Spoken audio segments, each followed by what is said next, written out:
పోయింది గోదావరి తాను తెప్పున్న ఎగిసింది Godavari. Hi, hello, నమస్తే అండి. ఎలా ఉన్నారు మీరు? నేను చాలా బాగున్నానండి. మీరందరూ కూడా ఐరారోగ్యేశ్వరాలతోటి సుఖశాంతులతోటి ఉండాలని ఆ భగవంతుని ప్రార్థిస్తున్నాను. ఈరోజు మీ అందరికీ మంచి, ఇది పూర్వకాలం నుంచి ఉన్నదేనండి, నేనేం కొత్తగా చేసేదేం కాదు. మంచి ఆరోగ్యకరమైన స్నాక్ ఒకటి తయారు చేస్తున్నానండి. అది హాట్ అనమాట. మొన్నేమో స్వీట్ చేశారు, అదేంటి రసగుల్లా కదండి, గులాబ్ జామ్ చేశాను నేను. అది కరాచీ రవ్వతోటి. చాలామంది చూశారండి, చాలా బాగుందన్నారు. అలాగే చిట్టి బాదుషాలు కూడా చేసాం, అది కూడా చాలా బాగా చూశారు. ఎవరైనా చూడని వాళ్ళు ఉంటే చూడండి, చాలా బాగుంటాయి. మీరు అందరూ కూడా అలా చేసుకోండి. ఇప్పుడు నేను చేసేది ఏంటంటే శనగపప్పుతోటి మెంతికూరతోటి శనగపప్పు వడండి. మెంతికూర ఎవ్వరు కొంతమంది ఇష్టపడరు తినడానికి, పిల్లలు కూడా కొంతమంది తినమంటారు. అలాంటి వాళ్ళ కోసం ఈ స్నాక్ చాలా ఆరోగ్యకరంగా మనం చేసుకోవచ్చు అనమాట. దీనిగా మెంతికూరే మెయిన్ ఇంగ్రీడియంట్ అండి. ఇది అదిగో చూపెడతాను రండి, మీకు కావాల్సింది. ఇదిగో మెంతికూర, ఇదిగోనండి కడిగేసి చక్కగా సన్నగా కట్ చేసి పెట్టాను. ఇదిగో శనగపప్పు నానబెట్టానండి, ఒక గ్లాసుల పప్పు నానబెట్టాను. ఇదిగో ఉప్పు, ఇదిగో ఉల్లిపాయ, పచ్చిమిరపకాయ, కొత్తిమీర, అల్లం, జీలకర్రనండి. వీటిలన్నిటితోటి బ్రహ్మాండమైన వడలు వేసుకోవచ్చు. పిల్లలందరూ టీ టైం స్నాక్ కింద మనం ఉపయోగించుకోవచ్చు. ఫస్ట్ ఏం చేయాలంటే ఈ శనగపప్పుని మనం కచ్చాబచ్చాగా మిక్సీలో వేసుకోవాలండి. మిక్సీలో వేసుకుంటే మీకు చాలా బాగా వస్తాయి. అయితే మెత్తగా మటుకు రుబ్బకూడదు. నేను ఎలా వేస్తానో మిక్సీలో వేస్తాను. అయితే కొంచెం పప్పు, అంత పప్పు వెనక్కి ఉంచుతానండి నేను. ప్రతిమాదేమో మిక్సీ వేసి మీకు చూపెడతాను. రండి మిక్సీలో వేస్తాను. ఇదిగోనండి పిండి, ఇది ఇలా కచ్చాబచ్చాగా ఇలాగ చక్కగా గట్టిగా ఇలా కచ్చాబచ్చాగా మనం ఇలా రుబ్బుకోవాలి. ఇప్పుడు ఈ పిండిలోను అన్నీ వేసాక ఉప్పు వేయండి. మొట్టమొదటి ఉప్పు తక్కువ ఎక్కువచ్చు, అన్నీ కలిపేసాక ఉప్పు వేస్తే కరెక్ట్ మెజర్మెంట్ వస్తుంది. ఇదిగో ఫస్ట్ మనం ఇదిగో నేను కడిగి పెట్టాను దీంట్లోను. అంటే దీంట్లో వాటర్ ఉంటే కనుక ఆరబెట్టుకు వేసుకోండి. నేను ఇప్పటికిప్పుడు కాబట్టి నేను ఇలా వేస్తున్నాను. అదిగో మెంతికూర, ఇదిగో మెంతికూర నేను కట్ చేసేసి కడిగి పెట్టాను. ఏమన్నా కొద్దిగా అయినా వాటర్ ఉంటుందేమోనని చెప్పి అలా మళ్ళీ పిండుతున్నాను అనమాట. అయితే మళ్ళీ మనకు పలసన అయితే బాగా రావు ఇవి. ఈ వడలు కరెక్ట్గా గట్టిగా ఉండాలి. ఇప్పుడు మళ్ళీ ఇదిగో ఉల్లిపాయ ముక్కలు, ఇదిగో పచ్చిమిరపకాయ, ఇదిగో అల్లం ఇలా తరుగు కింద వేసాను బాగుంటుందని అల్లం, ఇదిగో జీలకర్ర, ఇదిగో కొద్దిగా కొత్తిమీర. ఎందుకంటే కొత్తిమీర కొద్దిగానే వేయాలి. మళ్ళీని ఈ మెంతికూరని డామినేట్ చేసేస్తుంది ఉల్లిపాయ అదిని, అందుకని కొద్దిగానే వేసాను అనమాట. ఇదిగో ఇప్పుడు మనం ఉప్పు వేయాలి. ఇంత అయింది కాబట్టి ముందరే ఆ పిండిలో ఉప్పు వేస్తే మీకు తక్కువైపోతుంది. ఇప్పుడు ఇన్ని కలిపి ఎక్కువ అయ్యాయి కాబట్టి దీనికి తగ్గది పప్పు కూడా లాస్ట్లో బద్దల కింద కనపడుతుందండి. బాగా ఇలాంటిది ఉంచుకోవాలి మీరు, చక్కగా ఉంచుకుని కలుపుకుంటే బాగుంటుంది. ఇప్పుడు మనం ఉప్పు వేసుకోవాలి, దానికి సరిపడి ఉప్పు వేసుకుంటే బాగుంటుంది. ఇప్పుడు ఎంత వేసుకుంటే అంతే. అలా వేసుకుని మొత్తం పిండి అంతా చక్కగా కలిపేసుకోవాలి. చాలా ఆరోగ్యకరమైనవండి ఈ వడల మటుకి. మీరు చేసి పిల్లలకి పెట్టండి, చాలా బాగుంటాయి, టేస్ట్గా ఉంటాయి, బాగుంటాయి. ఇవన్నీ మనం పిండి కలుపుకునే లోపల మీకు టైం వేస్ట్ అవ్వకూడదని నేనేమో నూనె వెలిగించేసాను. ఇదంతా కలిపాక బాగా కలిసాక మీకు మళ్ళీ నేను చూపెడతాను. ఇదిగో చూడండి పిండి ఇలాగా చక్కగా ఇలా ఉండాలి. పిండి మనకి ఎలా పడితే ఎల్లవాడ చక్కగా వస్తుంది. సరే ఎలా ఉందో ఇలా రావాలి. ఈ వాడ ఇలా వస్తుంది కాబట్టి అదిగో నూనె కాగుతోంది. ఇప్పుడు ఎవరోనండి ఈరోజు కూడా నాకు కృష్ణమోహన్ గారు ఎవరో అని చెప్పారండి. వాళ్ళు కాటుగా తర్వాత కుంకుమ చూపెట్టమంటున్నారు. కుంకానికి ఏం లేదండి, 1 కేజీ పసుపు కొమ్ములు తీసుకోండి. పసుపు కొమ్ములు తీసుకుని 2 తులాలు రంగు కుంకం రంగు వేసి ఆడించండి. అది బాగా మంచి రంగు వస్తుంది. 2 తులాలంటే 20 గ్రాములు, మళ్ళీ తులాల లెక్కను అంటే నేను ఈసారి ఆడించినప్పుడు మీకు చూపెడతాను. అయితే అవైలబుల్గా నేను ఆడించిన కుంకమే ఉంది, కానీ ఆడించినప్పుడు చూపెడతాను మీకు. అయితే 1 కేజీ పసుపు కొమ్ములకి 2 తులాలు రంగు ఇచ్చి పంపించండి మిల్లుకి. ఆడతారు. ఆడితే ఆ రోజున మటుకి అసలు ఏమి మూత తీయకుండా గట్టిగా నొక్కేసి మూత పెట్టేయండి.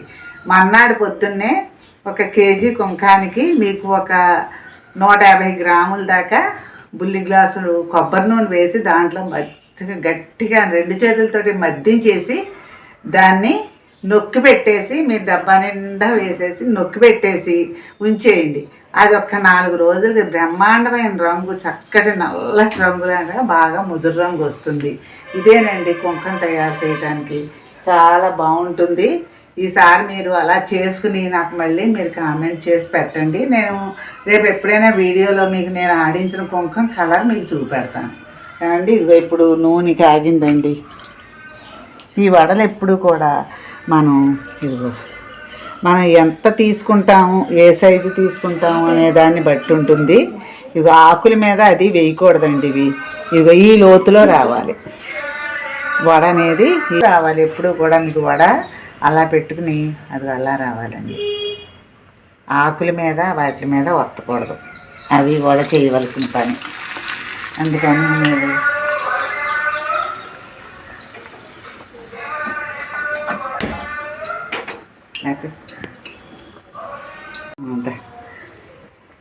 ఇదిగోనండి, ఈ లోతులో పెట్టి అలా అనాలి. వడ ఎప్పుడు కూడా అలాగే వేయాలి. మధ్యలో మనకు మసాలా వడలు అంటే కనుక ఈ స్టైల్లోనే వేయాలండి. ఈ మెంతికూరతోటి వడలు చాలా స్మెల్గా ఉంటాయండి, మంచి అరోమా వస్తూ ఉంటుంది. ఇవి వేగుతుంటే ఎంత బాగుంటాయోనండి. ఎంత బాగుంటాయో అంత ఆరోగ్యం కూడా.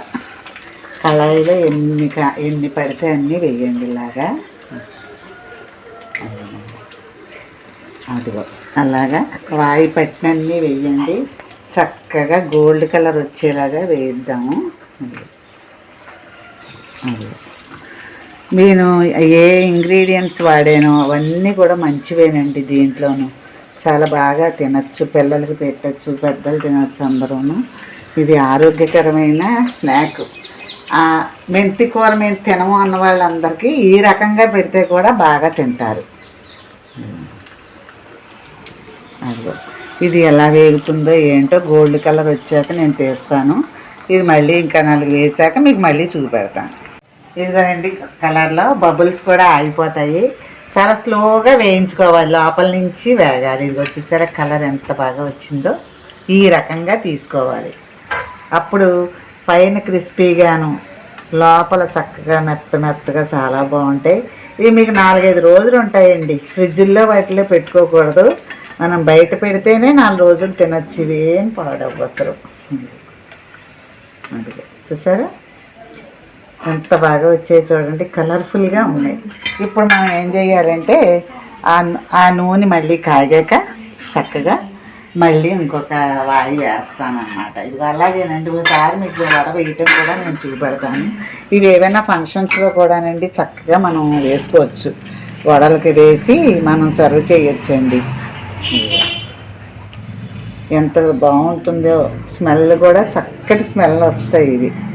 ఇది ఇలా పెట్టుకోవాలి. ఇదిగో ఇలాగా అది వడ అలా రావాలండి.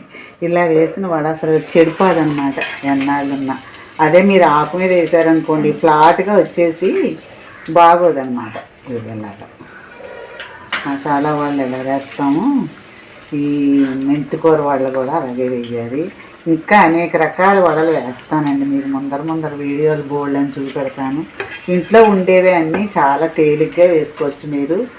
దీన్ని పెద్ద ఖర్చు కూడా ఉండదండి. అందరూ మెంతికూర ఇప్పుడు వచ్చే సీజన్ కాబట్టి దీన్ని మెంతికూరని చక్కగా ఉపయోగించుకోండి. మెంతికూర పప్పులో వేసుకోవచ్చు, పెసరపప్పులో వేయచ్చు, కందిపప్పులో వేయచ్చు, మెంతికూర పచ్చడి చేయొచ్చు, వేయించి రకరకాలుగా చేయొచ్చండి. దీన్ని మెంతికూర కొబ్బరి కూర వేసి వండుకోవచ్చు. ఎన్ని రకాలు చేయొచ్చు. ఆరోగ్యకరమైన వస్తువు కాబట్టి మనం చక్కగా అలా చేసి తింటే పిల్లలకి పెడితే ఆరోగ్యం అండి. మనకన్నా కూడా పిల్లల్ని జాగ్రత్తగా చూసుకోవాలి, పెద్దవాళ్ళని జాగ్రత్తగా చూసుకోవాలి. అదే కావాలి ఎప్పుడు కూడా, అదే మనకు శుభం అండి. ఇదిగో అది అలా పట్టినన్నీ వేసేసుకోండి. మళ్ళీ ఇవి కూడా వేగాక మీకు అన్నీ వేసి మీకు మళ్ళీ నేను చూపెడతానండి. ఇవన్నీ మళ్ళీ నేను చూపెడతాను. మళ్ళీ ఇవి కూడా గోల్డ్ కలర్ వచ్చేలా వాటిలాగే తీస్తాను, మళ్ళీ చూపెడతాను. ఇదిగోనండి మీ అందరి కోసం చాలా చాలా కమ్మగా చక్కగా మెంతి కూర శనగపప్పుతో వడలండి. ఎవ్వరు మన గెస్ట్లు వచ్చినా మన 5 నిమిషాల్లో చేసి పెట్టే టీ టైం స్నాక్స్. ఇది చాలా ఆరోగ్యకరంగా ఉంటుందండి. ఎవ్వరైనా తినచ్చు. ఇదేం జబ్బు చేసేది కాదు. పెద్దవాళ్ళు తినచ్చు, పిల్లలు తినచ్చు, అందరికీ పెట్టండి. చేసి నేను ఏ స్టైల్లో చేశాను, వడలన్నీ కూడా ఒకే సైజులో ఎలా వేయాలో ఏంటో కూడా మీకు చక్కటి టిప్స్తో నేను చెప్పాను. ఈ వడలు మీరు అందరూ కూడా జాగ్రత్తగా నేను చెప్పిన కొలతలు, పప్పు ఎంతైనా పోసుకోవచ్చండి. అది నేను ఎంత అంతాను కాదు, ఒక గ్లాసుల పప్పే పోసాను. అలాగే మీరు నానబెట్టుకుని 1 గంట ముందర నానబెట్టి నీళ్ళు లేకుండా వేసుకుంటే మీకు పలసన అవ్వదండి. బాగా నీళ్ళు లేకుండా వడగొట్టేసి అప్పుడు కచ్చాబచ్చాగా రుబ్బి అప్పుడు ఈ ఆకులు అవి వేయండి. అప్పుడు పలసన అవ్వకుండా ఉంటుంది. జాగ్రత్తగా అన్ని టిప్స్ తోటి చూశారు కాబట్టి మీరు జాగ్రత్తగా చేసుకుని మీ పెద్దవాళ్ళకి పెట్టి మీరు తిని మీ పిల్లలందరూ తినండి, మీ పిల్లలకి పెట్టండి, మీరు తినండి. మీరు అందరూ కూడా ఆనందంగా ఆరోగ్యంగా ఉండాలని భగవంతుని ప్రార్థిస్తున్నాను. ఈ వీడియో కనుక మీకు నచ్చితే లైక్ చేయండి, షేర్ చేయండి, కామెంట్ చేయండి. నా ఛానల్ తప్పకుండా సబ్స్క్రైబ్ చేసుకోండి. Thank you very much.